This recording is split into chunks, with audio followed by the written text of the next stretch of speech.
So hello. इसमें हम लोग देखने वाले हैं कि पैसेजेस के लिए क्या टिप्स हो सकते हैं जो कि यूपीएससी खुद ही हमें थ्रो करती है। तो सबसे पहले तो इसके नाम में ही वो टिप छुपा हुआ है कि CSAT that is civil service aptitude test. ये कोई जनरल एप्टीट्यूड टेस्ट नहीं है बल्कि सिविल सर्वेंट्स के लिए है। और सिविल सर्वेंट्स जो होते हैं वो ऑफिसर्स होते हैं, तो ऑफिसर लाइक क्वालिटीज के हिसाब से अगर आप सोचेंगे then you will be able to get to the answer most of the times. और कुछ माइनर टाइम्स में आंसर जो है एटलीस्ट 50-50 पे तो आप आ जाओगे। चार ऑप्शंस में से दो ऑप्शंस जरूरी एलिमिनेट हो जाएंगे। तो ये कुछ प्रीवियस ईयर क्वेश्चन पेपर है जो हम देखेंगे। तो this is the passage and it says there are reports that some of antibiotics, कुछ एंटीबायोटिक जो है सम ऑफ, सबसे पहले बात कुछ एंटीबायोटिक्स जो मार्केट में बिक रहे हैं sold in the market are fed to poultry and other livestock. वो पोल्ट्री और लाइव स्टॉक को फेड किया जा रहा है एज ग्रोथ प्रोमोटर्स। वो जल्दी जल्दी बड़े हो ताकि उनका वजन बढ़े, उनका वेट बढ़े, मास बढ़े and they are more profitable. तो ऐसे सब्सटेंसेस का जो ओवर यूज जो है, ऐसे एंटीबायोटिक्स का ओवर यूज ये क्या सुपर बग्स पैथोजेंस क्रिएट कर सकता है। तो ये पूरा का पूरा टॉपिक अगर हम देखें तो ये करंट अफेयर्स में भी है ना। मल्टी ड्रग रेजिस्टेंट एंटीबायोटिक्स ये सब जो ये पैथोजेंस जो है, ठीक है, कि बहुत सारे ड्रग्स के लिए वो रेजिस्टेंट हो गए हैं। और डॉक्टर्स का ऐसा मानना है कि जो लास्ट रिजॉर्ट जो एंटीबायोटिक है कॉलिस्टीन, कुछ दिन में उस पर उसका भी रेजिस्टेंट जो है वो भी सुपर बग्स के रूप में बन जाएगा। सो ये करंट अफेयर से भी है तो आप वहां से भी दिमाग लगा सकते हो, एक छोटा मोटा इंस्पायरेशन ले सकते हो, ठीक है। क्योंकि ओवरऑल एप्टीट्यूड के लिए है, ठीक है ना। Aptitude should be like this is the based on on something really, पूरा हाइपोथेटिकल नहीं है, ठीक है।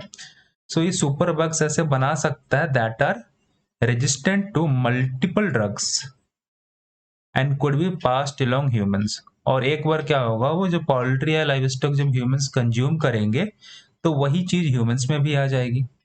तो बोला जा रहा है mindful of that some farming companies have stopped using drugs. और इसी को ध्यान में रखते हुए जो पहले वो चिकन के वेट को जल्दी जल्दी बढ़ाने के लिए जो एंटीबायोटिक्स का प्रयोग करते थे उन्होंने वह प्रयोग करना छोड़ दिया है, दे हैव स्टॉप्ड। फिर कहा जा रहा है since Denmark banned antibiotic growth promoters in 1990s, major pork exporter बोलते हैं कि वो अब और ज्यादा पिग्स प्रोड्यूस कर रहे हैं, ठीक है, और एनिमल्स को और फ्यूअर डिजीज हो रहे हैं। ये उनका मानना है कि उन्होंने एंटीबायोटिक का प्रयोग जो है एज ए ग्रोथ प्रमोटर बंद कर दिया है। तो देखो ग्रोथ प्रमोटर की अगर बात करते हैं हम, तो ग्रोथ प्रमोटर का जो बोला जाए तो दो जगह इम्फेसिस है, एक यहाँ पर ग्रोथ प्रमोटर और एक यहाँ पर, ठीक है। तो याद रखना है कि एंटीबायोटिक का यहाँ पे जो इम्फेसिस है जो किससे रिलेशन में है, ग्रोथ प्रमोटर के तौर पे है।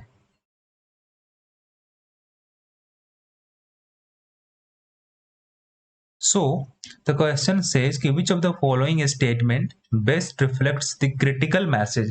तो critical message क्या दिख रहा, यही वही ग्रोथ प्रोमोटर के तौर पे जो इस्तेमाल हो रहा है उससे क्या हो सकता है, वो ड्रग रेजिस्टेंट बन सकते हैं एक समय के बाद। जो सुपर बग्स या पैथोजेन से उन पे इन दवाइयों का असर नहीं होगा, ठीक है।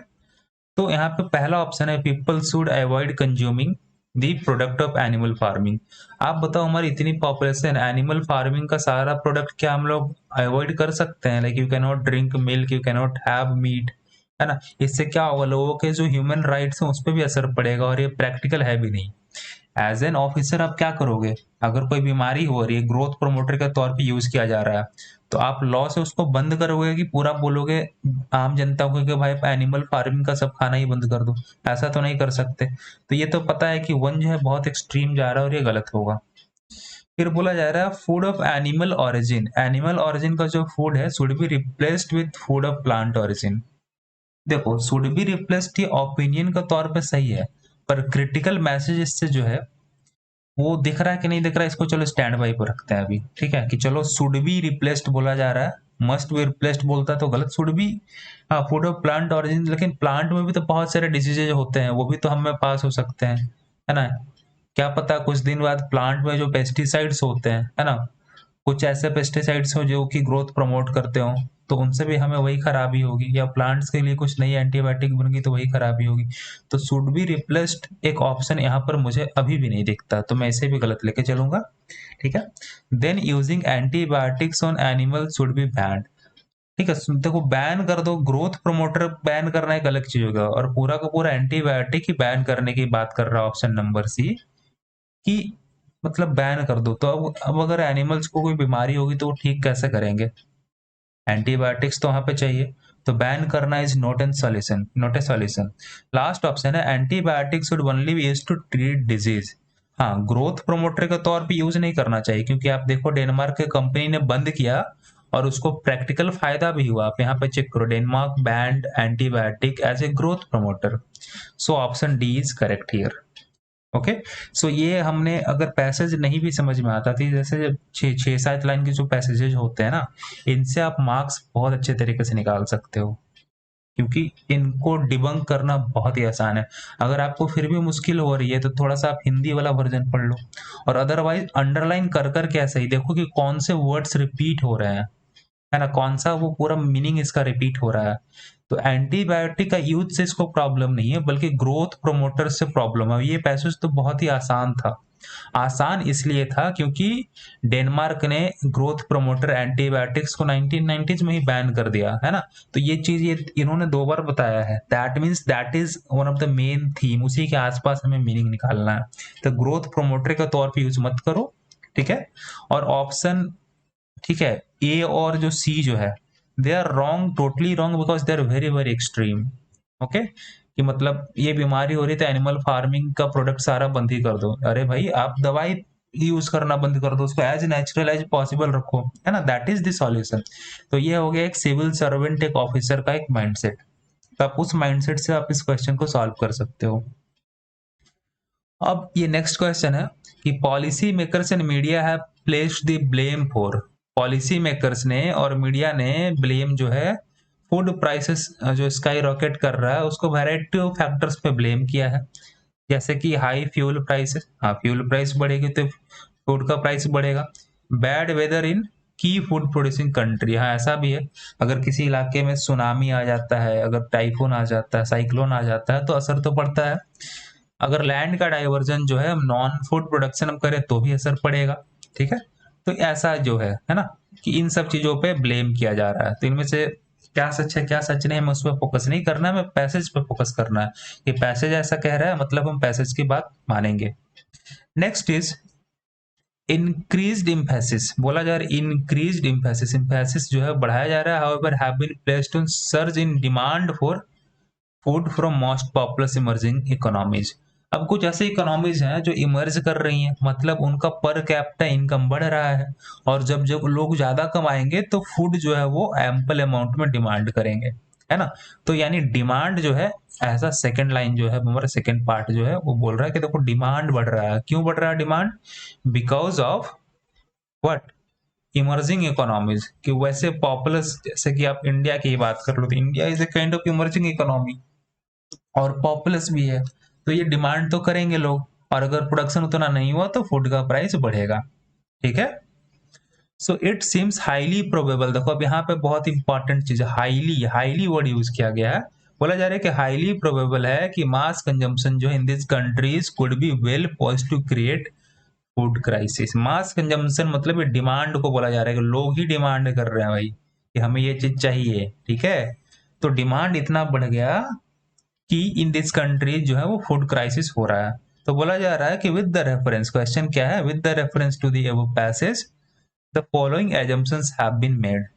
Oil producing countries are one for the reason for high food prices, है ना। पैसेज के हिसाब से हाई फूड प्राइस का जो रीजन है वो क्या कंट्रीज पे ब्लेम किया गया है, ऑयल प्रोड्यूसिंग कंट्रीज। कंट्रीज की तो बातें नहीं आ रही, हाई फ्यूल प्राइस की बात की गई है, एक बार बैड वेदर की बात की गई है। Okay, this is bad weather, high fuel price. Okay, these are the reasons, और द मास कंजम्पशन। पर फूड, ये तो मतलब बहुत ही आसान सा सवाल है कि इन्होंने साफ साफ कंट्रीज को यहाँ पे दिया है, जो कि हो ही नहीं सकता। पैसेज में कहीं पर भी कंट्रीज की बात नहीं की गई है। So statement 1 is not valid. Then next statement is if there is a food crisis, अगर फूड क्राइसिस है in the world in the near future it will be emerging economy. अच्छा, फ्यूचर किसी ने देखा है क्या? You are a civil servant, okay, behave like that. आप बताओ कि फ्यूचर आपने देख रखा है क्या? Do we know the future? The answer is no. Then how could we say that emerging economies are only going to be responsible for the food crisis? That is not possible, na? So second statement is also wrong. So answer is none of them are valid. The option D is correct. Now next, this is fig trees genus ficus, okay, are considered sacred. fig trees को हमारे देश India में sacred माना गया है, पवित्र माना गया है। हमारे ही देश में नहीं बल्कि ईस्ट एशिया में भी, अफ्रीका में भी, ठीक है। and are common in agricultural and urban landscape where other large trees are absent। बोला जा रहा है कि जहां पे लार्ज ट्रीज एब्सेंट है, नहीं है, वहां पर ये ट्री जो है कॉमन है, ठीक है। जैसे कि एग्रीकल्चरल फील्ड में नहीं होते लार्ज ट्रीज और अर्बन लैंडस्केप में नहीं होते, तो इन सब दो जगहों पे कॉमन है।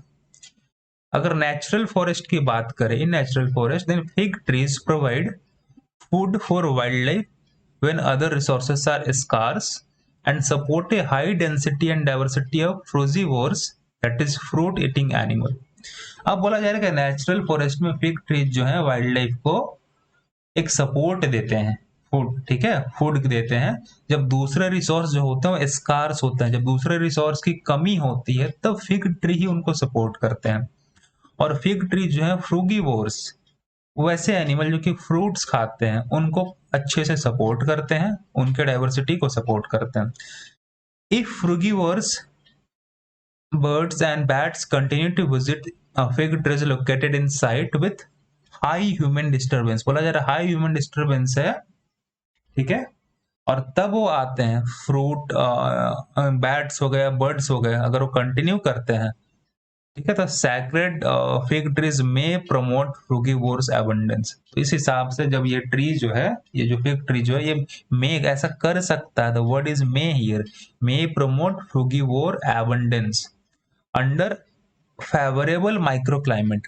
अगर फेवरेबल माइक्रोक्लाइमेट हो, plenty of seedlings of other trees पे would grow around fig trees।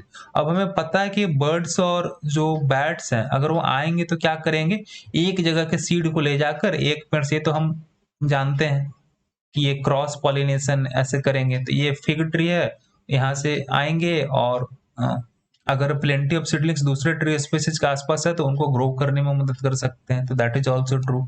This is pretty like valid with the common sense as well. तो क्वेश्चन बोलता है कि on the basis of the passage given above following assumptions have been made। पहला assumption ऐसा किया गया कि fig trees can often be keystone species in natural forest. Can often be मतलब हो सकता है, ठीक है, keystone species in natural forest. तो की स्टोन स्पीसीज क्या होता है, अगर हमें नहीं भी पता, हालांकि हमें इन्वायरमेंट से पता होता है, पर मान लो कि आपको नहीं भी पता है, तो की स्टोन लगी रहा जो समथिंग वेरी इंपॉर्टेंट। तो ये इतने फ्रूट ईटिंग एनिमल्स को ये सपोर्ट कर रहा, और ये fruit eating animals, birds, bats जो हैं ये पॉलिनेशन कराते हैं, फॉरेस्ट ग्रो कराते हैं, तो ये कीस्टोन स्पीसीज तो हो सकता है, इसको नेग्लेक्ट नहीं किया जा सकता है, ठीक है। आगे बढ़ते हैं। So I am taking this as true. Then fig tree can grow where other large woody species can not grow. This यहाँ पे तो लास्ट में बोला गया ना कि अंडर फेवरेबल माइक्रो क्लाइमेट है ना, दूसरे ट्रीज जो है ग्रो करेंगे अराउंड फिग ट्रीज। और अगर पहला आप देखो तो एब्सेंस की बात की गई है, यहाँ पे आप चेक करें तो दिस इज द एब्सेंट है ना, कैन नॉट ग्रो ऐसा नहीं कहा गया, बोला गया है कि and are common in agricultural and urban landscape where other large trees are absent. तो ट्रीज एब्सेंट है तो वहां पर ये कॉमन है ऐसा कहा गया, but that is not the condition कि अगर ये वहां पर उग गया तो लार्ज ओडी स्पेसीज वहां पर नहीं उग सकते वैसे जगह पे, ऐसा नहीं कहा गया है। So I think this is essentially wrong, option two. So option 2 is wrong, then A and C are eliminated। अब sacred trees can have a role in biodiversity conservation। देखो दुनिया की हर चीज जो भी है they can have role, क्योंकि उन सब का एक डेफिनेट रोल होता है, इन्वायरमेंट एंड इकोलॉजी से हम जानते हैं। So this is true, okay. और यहाँ पर ऐसे भी समझाया हुआ है, आप देख लो कि under favourable micro climate plenty of seedlings of other trees species grow around fig trees. क्यों? क्योंकि फिग ट्री की वजह से जो है फ्रूगीवोर्स बर्ड्स और बैट जो है वो विजिट करेंगे उनको। ओके, सो 3 तो ऐसे भी सही हो गया। तो अब देखो, अब आपको इतने पे बी में भी 3 है और ये में तो हमें पता है कि 1 एंड 3 सही है, तो ऑप्शन डी ही होगा। लेकिन चलो ऑप्शन 4 भी हम देख लेते हैं। Fig trees have a role in seed dispersal of the other. Last statement यही तो बोलता है कि yes, under favourable climate plenty of seedlings of other tree species would grow. क्यों? क्योंकि बैट्स आ रहे हैं, बर्ड्स आ रहे हैं, they do the same thing. एक जगह से सीड्स को ले जाकर उड़ते उड़ते वो गिराते हुए जाते हैं। ओके, सो सीड डिस्पर्सल में या पॉलिनेशन में उनका एक अहम रोल होता है।